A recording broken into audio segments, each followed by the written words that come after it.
Sick of forgetting to-do items and losing paperwork?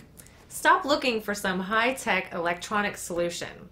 My name is Chrissy Civic. I'm the managing editor of OfficeArrow.com, and today I'm going to show you how to use the 43 folders tickler system and how you can create one for yourself. Now, I've used the 43 folders system for years at home and at work, and it actually gained massive popularity in recent years because David Allen talked about it in his cult classic productivity book, Getting Things Done.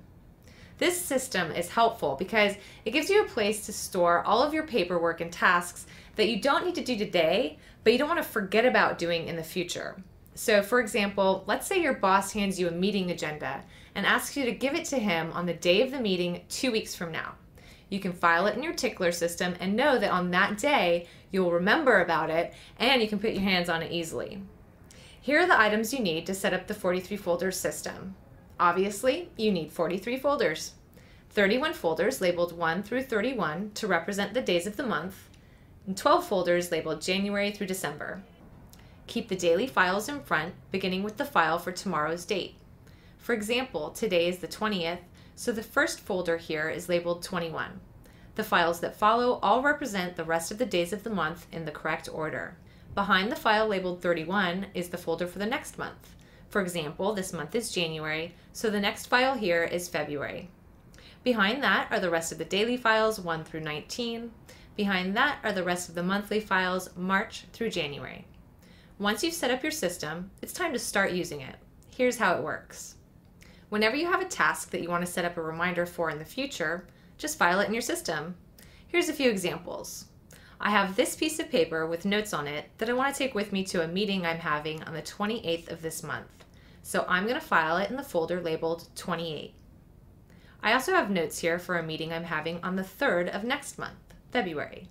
So I'm going to file that in the folder labeled 3 behind February here. Lastly, I have notes for a meeting I'm having later this year in October. So for now, I'm just going to put that in the October file. Now each morning you need to come in and pull out the items in the folder for the current day and take care of those tasks. So tomorrow morning when I get into the office, I need to pull the folder at the front labeled 21. I'll take out those materials and handle them appropriately. When the folder is empty, I'll put it in the back of the numerical system, allowing the next day's number to be at the front. At the beginning of each month, the next month's file should reach the front of the pack.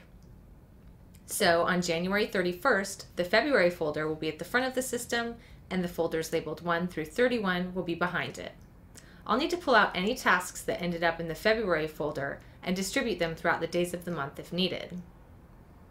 The February folder will be added to the back of the monthly folders to represent February a year from now. As you can see, this is a perpetual system.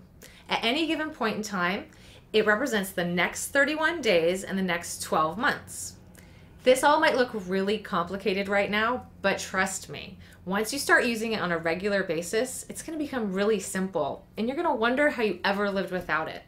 If you have any questions about setting up this system, or if you just want to share your thoughts about it, stop by OfficeArrow.com. I'm Chrissy Civic. Thanks for watching, and I'll see you next time.